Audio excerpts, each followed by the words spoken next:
We know in the scriptures that God said, be holy because I am holy. We know the scriptures say without holiness, no one will see the Lord. We know the scriptures say that the will of God is that we're holy, but what exactly is holiness? Is it doing more things? I stop doing the bad things. I start doing the good things. Is it behavioral modification?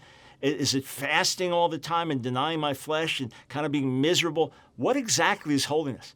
You could simply say holiness is becoming like Jesus in thought and word and deed.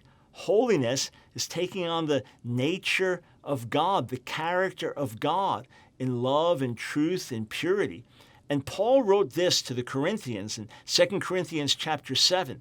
He's speaking of the great promises that God gave, that we're to come out from the world and be separate and become his sons and daughters. And he says this, since we have these promises, beloved, let us cleanse ourselves from every defilement of body and spirit, bringing holiness to completion in the fear of God.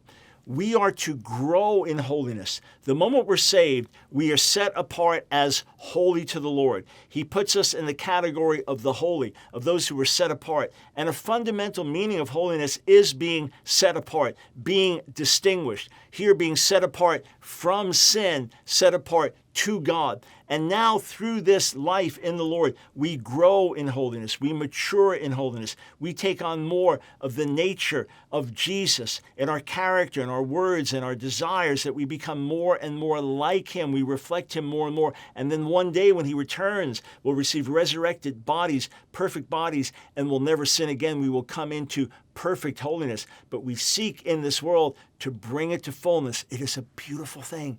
Holiness is a beautiful thing. That's why we sing praises to God in this holiness and say, Lord, make us holy as your Son is holy.